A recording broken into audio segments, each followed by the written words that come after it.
You could have fun. An alert has been issued about a new dangerous and deadly drug hitting the streets. Chicago ABC 7 alerts us. This new drug apparently is 10 times stronger than fentanyl. Have you noticed this, that a couple of years or so, maybe every other year, we saw car fentanyl last year, we saw pink, what's it called? Pink cocaine, yeah, and all that other shit. There's a new drug that is just like getting people itchy on the streets every few months, and this is the newest edition of it. I can't wait to give it a shot when I see this in my local smoke shop. The I-Team tonight has an alert about a dangerous and deadly brand new drug hitting Chicago streets. Investigative reporter Mark Rivera joins us now with more. Mark. We're like 5 seconds away from them being like, Titan has hit the streets. The Batman Arkham, legendary venomous substance has officially been found on the streets of Minneapolis. Aaron, it's already been attributed to at least one death, a man from Will County, and it's 10 times more potent than fentanyl. The I-Team sitting down exclusively with a special agent in charge of the DEA Chicago Field Division to discuss an unpredictable and lethal emerging drug so new, it's nearly impossible to test for on the street.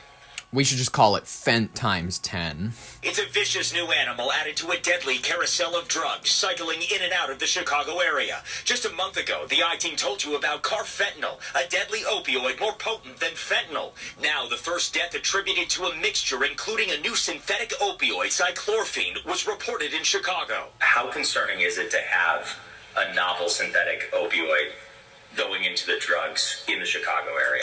It's extremely concerning because we've made progress. There's been a significant reduction in overdose deaths and poisonings throughout the Chicagoland area. Street stuff sucks as of late. Nothing doesn't make your nose bleed. Nothing doesn't make your bones feel cold. There's nothing that you can rely on anymore, quite frankly. You hear this from people who are regular users. If you yourself, head downtown every now and then in order to play with the funner side, or the duller side of life, let's be honest, all these things dull your senses.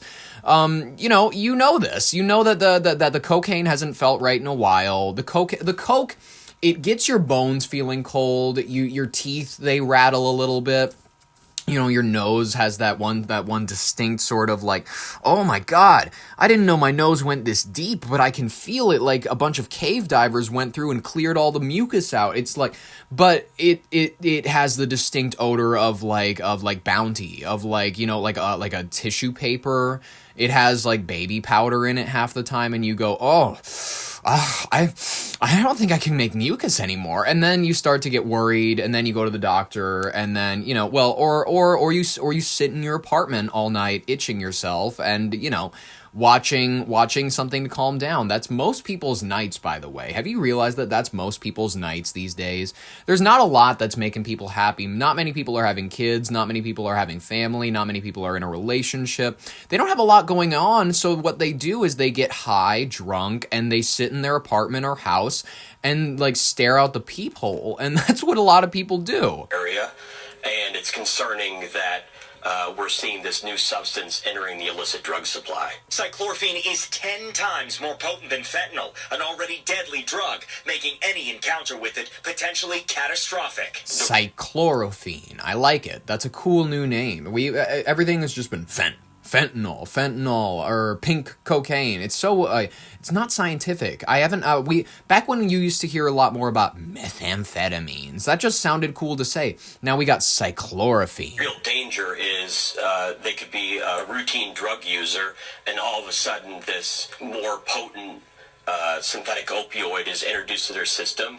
Tell me when it starts making it into the carts, and I'll start getting nervous. And could put them into an overdose or poisoning. So far, cychlorphine has been identified 3 times in Illinois, but it's emerging throughout the country, with multiple cases in California, Texas, Tennessee, Kentucky, and the East Coast, according to the Center for Forensic Science Research and Education. This one scares me. Laura Fry is executive director of the substance use harm reduction organization Live for Lolly. She says testing street drugs for cychlorphine is a challenge, if not impossible. We have test strips for fentanyl, xylazine, benzodiazepines, medetomidine. They have not developed a test strip for this yet. She met today with the Lake County Opioid Initiative, the team speaking about steps needed to identify cychlorphine in overdose deaths. She and SAC Smith telling the I-Team cartel chemists are working to introduce new drugs into the supply. Who's the first celebrity you think we're going to lose to this? Because Prince, obviously, he was, he had the hip issues. He took pills and whatnot. He thought it was a Vicodin the night that he died and whatnot. And then they found him, outside of an elevator, inside the elevator, excuse me. I'm trying to remember all the details. I saw the corpse picture, his little body, because he was like 5'2", and he'd already entered rigor by that point, so his arms were up at his side and whatnot. He had like a do-rag on. Sometimes people forget that he was black, but like he wasn't ashamed of it or anything like that. He wasn't Michael Jackson wasn't ashamed of it either, but he was ashamed of the vertigo. Is that how you pronounce it? Vertigo? It's not vertigo, but vertigo, the thing where you lose your melanin in your skin. You can't avoid the snow bunnies. So 1,000 lashings and your melanin has been snatched. Did he date white girls? I don't remember. Did Michael Jackson date white girls? Michael Jackson did date and marry white women, including notable relationships with Lisa Marie Presley, married 1994 to 1996. What? I didn't even know that. Debbie Rowe, married 1996 to 1999. As well as reported many romances with Brooke Shields and Tatum O'Neal. Brooke Shields, excuse me. His mother preferred for him to date black women, of course.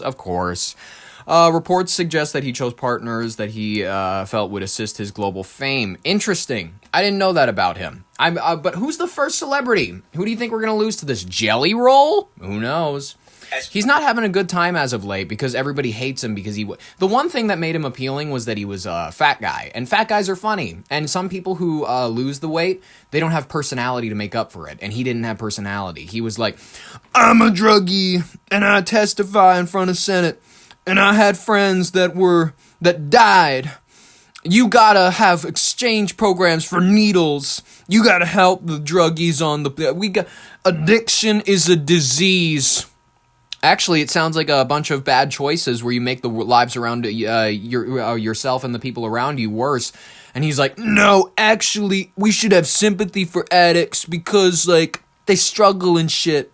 I don't like him. I never liked him. I thought he was a loser. Progress is made to reduce fentanyl potency and precursors coming to Mexico from China. The cartels are all about making money and capitalizing on people's sickness. Cartel chemists, whether they're CJ&G chemists or Sinaloa cartel chemists, are constantly adapting to look for drugs that are stronger, more potent, and drive addiction. They go, why not? So here's the thing, cychlorphine is an opioid, so overdose reversal treatments like Narcan should work, but there may be more doses needed to revive a user. Wow, they're just trying to drive that addiction.